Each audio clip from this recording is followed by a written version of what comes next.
Taste the Daily. Mega TV நேயர்களுக்கு வணக்கம். பெண்கள்.com நிகழ்ச்சியில் சுபகிரகம் பகுதியில் அனைவரையும் சந்திக்கிறதுல மிக மிக மகிழ்ச்சி. இன்றைக்கி வெள்ளிக்கிழமை பொதுவாக ஒரு கதை சொல்வது உண்டு. இன்றைக்கி ஒரு மகானை பற்றி அவங்க வாழ்ந்த வாழ்க்கை, அதிலிருந்து ஒரு சின்ன கதை உங்களுக்கு சொல்லலாம் அப்படின்னு. இன்றைக்கி நான் யாரை பற்றி பேச போகிறேன் அப்படின்னு பார்த்திங்கன்னா, சமர்த் ராமதாஸ். இவர் மகாராஷ்டிர மாநிலத்தில் பிறந்தவர். இவர் பிறக்கும்போதே அவரினுடைய அந்த பின்பகுதியில் ஒரு சின்ன வால் இருந்தது. அவர் வளரும் பொழுது அது மறைந்து விட்டது. இந்த சமர்த் ராமதாஸ் யார் அப்படின்னு கேட்டிங்கன்னா, இவர் சத்ரபதி சிவாஜிக்கு குருவாக இருந்தவர். அது மட்டுமல்ல, இவர் ஹனுமனின் ஒரு அம்சமாகவும் சொல்லப்படுகிறது. இந்த சமர்த் ராமதாஸ்க்கு கூட பிறந்த ஒரு அண்ணன் உண்டு. சூரிய பகவான் சமர்த் ராமதாஸோட அப்பாட்ட ஒரு வரத்தை கொடுக்குறார். சூரிய பகவான் சொல்கிறார், உனக்கு 2 மகன் பிறக்கும். அது ஒன்று ராமனை போன்றவும், 2வது ஹனுமனின் அம்சத்தை கொண்டும் பிறக்கும்னு சொல்லி சூரிய பகவான் வரத்தை கொடுக்குறார்.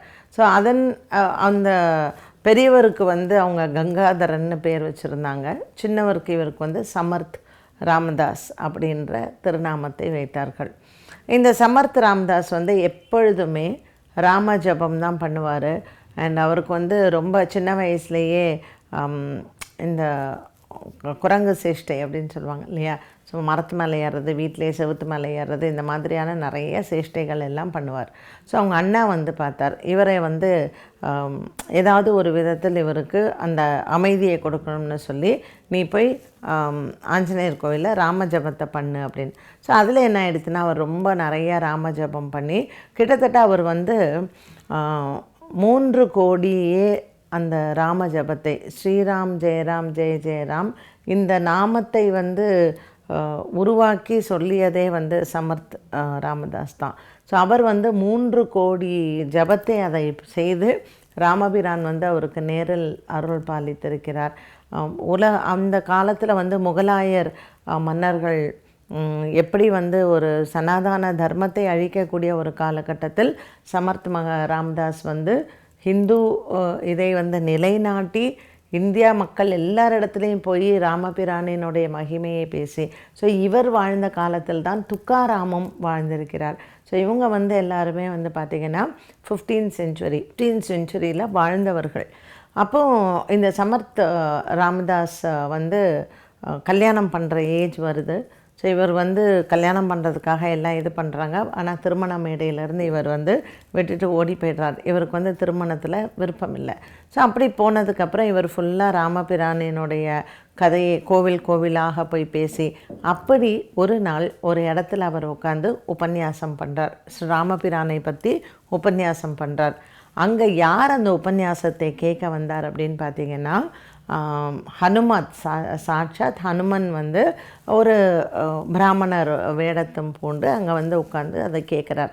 அப்போது சமர்த் ராமதாஸ் சீதை அசோக வனத்தில் இருக்கும் பொழுது எப்படி இருந்தது, அந்த வனத்தில் இருந்த செடிகள் எல்லாம், அந்த அசோக வனத்தில் இருந்த செடிகள் எல்லாம் வெள்ளை மலர் பூத்து இருந்தது, அப்படி நறுமணத்தோடு இருந்தது அப்படிலாம் வர்ணிக்கிறார்.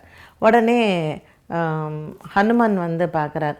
நம்ம பார்க்கும்போது ரெட்டு கலரில் தானே இருந்தது, செந்நிற பூவாகத்தானே இருந்தது, இவர் என்ன வெள்ளை கலர்னு சொல்கிறாரு அப்படின்னு சொல்லிட்டு அந்த கூட்டத்தில் அவர் சொல்கிறார், சமர்த் ராமதாஸ் ஜி, அந்த பூக்கள் எல்லாம் செந்நிற பூக்களாக இருந்தது, அது வெண்மை நிற பூக்கள் இல்லைன்னு.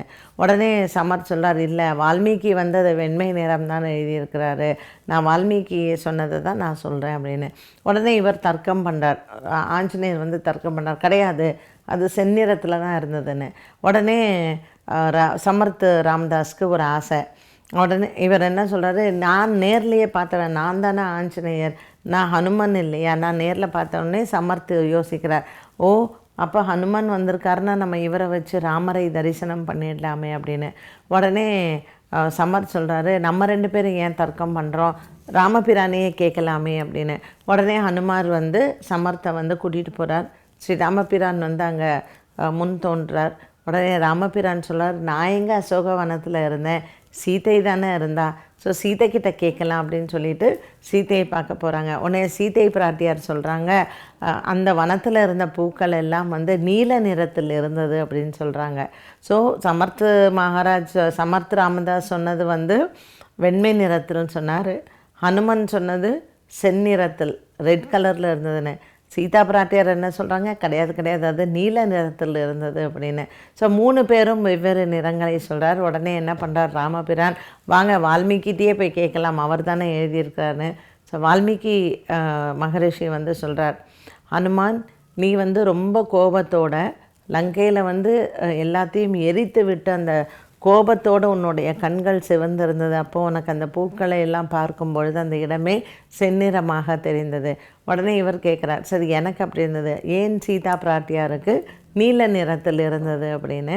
அப்போ வால்மீகி சொல்கிறார், சீதா பிராட்டியார் வந்து ராமரையே நினைத்து அழுது அவளினுடைய கண்கள் வந்து நீலம் பூத்து இருந்தது.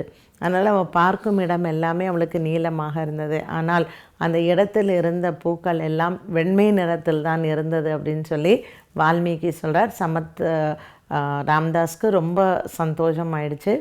அப்போது ராமபிரான் வந்து சமர்த் ராமதாஸ்க்கு சொல்கிறார், நீ எப்போவெல்லாம் என்ன கூப்பிடுறியோ அப்போல்லாம் நான் வருவேன்னு சொல்லி ஒரு மூல மந்திர ஜபத்தையும் அவருக்கு வந்து சொல்லி கொடுத்துட்டு ஸ்ரீ ராமபிரான் வந்து செல்கிறார். இந்த சமர்த் ராமதாஸினுடைய வரலாறெல்லாம் வந்து பார்த்திங்கன்னா ரொம்ப நிறைய விஷயங்கள் இருக்குது இந்த வரலாறில். பட் நான் அதில் ஒரு சின்ன கதையை வந்து உங்களுக்காக நான் சொன்னேன். எப்படியெல்லாம் நம்மளுடைய பாரத பூமியில் இப்படி மகான்கள் வந்து வாழ்ந்திருக்கிறாங்க, நாம் ரொம்ப பெருமைப்படணுங்க. நமக்கு ஒவ்வொரு விஷயத்தையும் இப்படி காப்பாற்றி கொடுத்து நம்மளுடைய ஹிந்து தர்மமாக இருக்கட்டும், நம்ம கோவில்களாக இருக்கட்டும், நாம் இன்றைக்கி வணங்கக்கூடிய தெய்வங்கள் எல்லாமே சமர்த் ராமதாஸ் மாதிரி இன்னும் எத்தனையோ மகான்கள் வாழ்ந்த நம்மளுடைய நாடு. இந்த ஆடி மாதம் அப்படின்னாலே பண்டர்புரம் தான். பண்டர்புரத்தில் விட்டலும் ராமபிரானாக சமர்த் ராமதாஸ்க்கு வந்து காட்சி கொடுத்துருக்கிறார். ஸோ இந்த ஆடி மாதத்தில் பண்டர்பூர் நம்மளுடைய விட்டலை பற்றி நம்ம அடுத்த வாரம் வந்து ஒரு கதையை வந்து பார்க்கலாம். மீண்டும் உங்களை சந்திக்கும் வரை நன்றி, வணக்கம்.